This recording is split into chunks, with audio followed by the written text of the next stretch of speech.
Hello students, welcome to our channel. आज के इस वीडियो में मैं आप लोग को पढ़ाने वाला हूं 11th इकोनॉमिक्स से बहुत ही बढ़िया टॉपिक है डिमांड फंक्शन, जो चैप्टर नंबर 3 डिमांड से है। तो ये टॉपिक को शुरू करने से पहले मैं आप लोग को बता दूं कि ये वाला क्वेश्चन आप लोग की स्कूल की एग्जाम में मैक्सिमम 2 मार्क्स में पूछा जा सकता है। ठीक है, तो उसमें कितना लिखना है और ये टॉपिक है क्या, उसको मैं आज के लेक्चर में डिटेल में समझाऊंगा। तो ये वाला वीडियो आखिरी तक जरूर देखना। अब इसको समझाने से पहले मैं आप लोग को बता दूं कि मैं जितने भी वीडियोस अपलोड करूंगा इकोनॉमिक्स के, बीए के, ये सारे बहुत ही परफेक्ट होंगे और पूरे YouTube पे इतना अच्छा एक्सप्लेन करने वाली कोई भी YouTube चैनल नहीं है। तो आप लोग हमारे चैनल को जरूर सब्सक्राइब करें, बिकॉज आपका जब तक 12th खत्म नहीं हो जाएगा, 12th बोर्ड्स, तब तक मैं आपके लिए वीडियोस बनाते रहूंगा और आपके लिए अकाउंट, स्टैट्स, इको, बीएस सबके वीडियोस हमारे इस YouTube चैनल पे आपको मिल जाएंगे। तो शुरुआत करते हैं सबसे पहले इस टॉपिक की, तो डिमांड फंक्शन। चलो शुरुआत करता हूं। देखो, डिमांड फंक्शन का पहली ही चीज कि एग्जाम में ये 2 मार्क्स का आता है और मैंने यहाँ पे जो कंटेंट बताया है वो 2 मार्क्स के हिसाब से ही बताया है, और कुछ कुछ स्कूल में ये 3 मार्क में भी पूछा जा सकता है। ठीक है, तो आपको कितना लिखना होगा वो बता देता हूं। सबसे पहले डिमांड फंक्शन होता क्या है, तो देखो, demand function specifies a functional और mathematical relationship between demand for a goods and determinants of this demand. अच्छा, आप लोग को पता ही होगा कि लास्ट लेक्चर में हमने पढ़ा था meaning and factor affecting demand. आपको पता है फैक्टर अफेक्टिंग डिमांड को डिटर्मिनेंट्स ऑफ डिमांड भी कहा जाता है। तो यहाँ पे किसकी बात की गई है? यहाँ पे बात की गई है ऐसे फैक्टर्स जिसकी वजह से डिमांड बदलती है और डिमांड, इन दोनों के बीच में जो भी फंक्शनल और मैथमेटिकल रिलेशनशिप है ना, उसको ही हम लोग डिमांड फंक्शन कहते हैं। आपको मैं लिख के और अच्छे से एक्सप्लेन करता हूं। ठीक है, देखो सबसे पहले यहाँ पे मैं किसकी बात कर रहा हूं? डिमांड की। ठीक है, डिमांड और उसके जितने भी फैक्टर अफेक्टिंग्स है जो हमने लास्ट लेक्चर में पढ़े थे, ठीक है, वो सबकी बात की जा रही है, फैक्टर अफेक्टिंग डिमांड। इन दोनों के बीच में जो भी मैथमेटिकल रिलेशनशिप है, या तो फिर मैं कहूंगा फंक्शनल रिलेशनशिप है, ठीक है, उसी को ही हम लोग क्या कहते हैं? हम लोग कहते हैं डिमांड फंक्शन। बोलो, क्लियर हो गया? इन दोनों के बीच की फंक्शनल रिलेशनशिप या तो मैथमेटिकल रिलेशनशिप को डिमांड फंक्शन कहा जाता है। अब फैक्टर अफेक्टिंग डिमांड में क्या क्या चीजें आ जाती है तो वो बता देता हूं। तो एक तो आपको पता ही होगा, एक आता है प्राइस ऑफ अ गुड्स और दूसरा आता है ऐसे फैक्टर्स जो प्राइस के अलावा के बचे, जैसे कि टेस्ट और preference of a consumer, income of a consumer, price of related goods, size of population, future expectations. ये सारे क्या हुए? ये सारे के सारे जो है वो अदर फैक्टर्स है। कौन से है फैक्टर्स?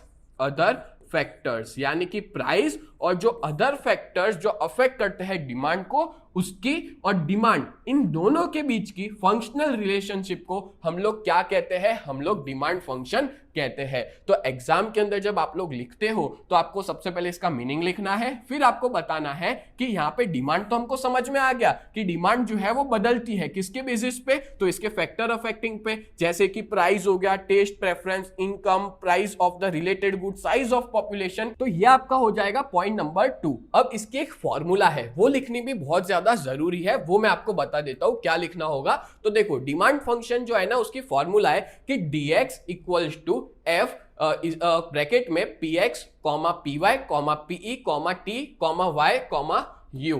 ठीक है, अब देखो यहां पे क्या देके रखा है? dx को हम क्या कहेंगे? Demand for commodity x। अभी मैंने आपको बताया डिमांड जो है वो, यानी कि dx हम उसको कहेंगे, और इसके जितने भी फैक्टर्स अफेक्टिंग है ना, सारे के सारे लिख लिए। देखो मैं आपको बता देता हूं, यहां पे हमने देखा डिमांड और उसके जितने भी फैक्टर अफेक्टिंग है वो, तो यहां पे भी वही दिया है, dx equals to demand for commodity x और सारे फैक्टर अफेक्टिंग है। f मतलब होता है मैथमेटिकल रिलेशनशिप, बताया ना आपको मैंने, जिसको हम लोग फंक्शनल नोटेशन कहेंगे। ठीक है, f, फिर ब्रैकेट में px मतलब होगा प्राइस ऑफ कमोडिटी x, मतलब जिसकी भी डिमांड है ना उसकी प्राइस वो अफेक्ट करती है। Then price of related goods जिसको py कहा जाता है। Then pe, expectation regarding future prices. Then t मतलब है test and preference of the consumer, y का मतलब होता है कंज्यूमर की इनकम, और u का मतलब होता है अदर फैक्टर्स। तो ये सारे क्या है?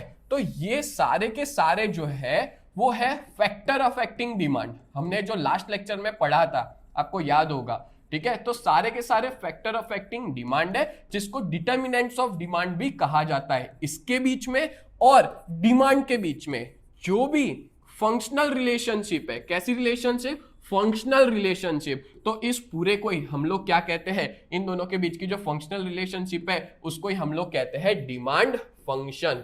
बोलो क्लियर हो गया। एग्जाम के अंदर जब ये क्वेश्चन आता है तो आपको ये फॉर्मूला भी लिखनी है, देन आपको ये सारे के सारे एक्सप्लेन भी करना है, मतलब फुल फॉर्म भी आपको लिखने रहेंगे, तब जाके आपको 2 मार्क पूरे में से पूरे मिलेंगे। ठीक है, एक और चीज मैं आपको बताना चाहता हूं कि आपको अगर इससे भी अच्छे से पढ़ना है तो आप लोग हमारी 11th कॉमर्स की जो बैच है उसमें ज्वाइन हो सकते हो, जिसकी प्राइस 2999 है, मतलब 2999 में आपको 4 सब्जेक्ट्स मिलेंगे, जिसमें अकाउंट, स्टैटिस्टिक्स, इकोनॉमिक्स, ओसीएम, इन सब के वीडियो लेक्चर्स मिलेंगे। साथ साथ में आपको यहाँ पे टेस्ट सीरीज मिल जाएगी, साथ साथ में आपको यहाँ पे मैं जो नोट्स पढ़ा रहा हूँ वो नोट्स भी आपको मिल जाएंगे। ठीक है, और भी काफी सारी फैसिलिटीज आपको हमारे ऐप पे मिल जाएगी, और हम लोग आपको एक व्हाट्सएप ग्रुप में भी ऐड करेंगे जहां पे आप लोग हमारे फैकल्टीज को डाउट्स भी पूछ सकते हो, तो और आपको 1-to-1 डाउट्स भी क्लियर करवाया जाएगा। तो ये सिर्फ और सिर्फ रिकॉर्डेड वीडियोस नहीं है, साथ साथ में आपके डाउट क्लियरिंग सेशंस भी हम लोग रखेंगे। ठीक है, अगर आप लोग ने हमारी ऐप को डाउनलोड नहीं किया है तो प्ले स्टोर पे यूजीटी नाम से है, और ऐप स्टोर पे मैं लिख लेता हूं माई इंस्टीट्यूट के नाम से, आप लोग डाउनलोड कर सकते हो। इवन अगर आपको डाइजेस्ट भी चाहिए ना तो वो भी फ्री ऑफ कॉस्ट अवेलेबल है हमारे ऐप के अंदर। ठीक है,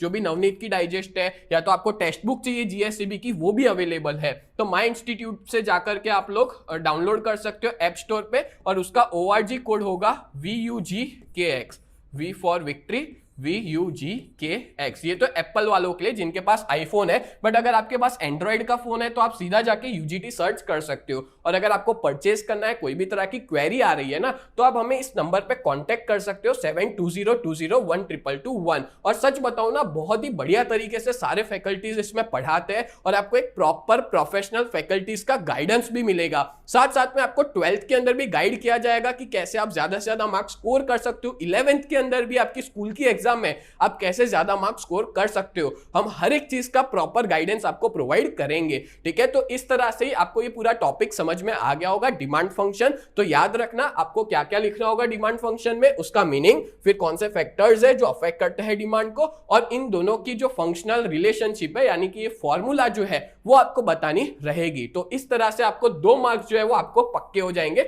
आपको पूरे में से पूरे मिल सकते हैं। बोलो क्लियर हो गया। तो उम्मीद करता हूं ये लेक्चर आपको बहुत अच्छे से समझ में आया होगा। तो ऐसे ही लेक्चर्स देखने के लिए आप लोग हमारे चैनल को सब्सक्राइब करें, और अपने दोस्तों को भी बताएं कि ये चैनल पे आपको प्रॉपर कंटेंट और प्रॉपर टीचिंग जो है वो अवेलेबल हो जाएगी। तो मिलते हैं नेक्स्ट वीडियो में, तब तक के लिए bye and thank you so much.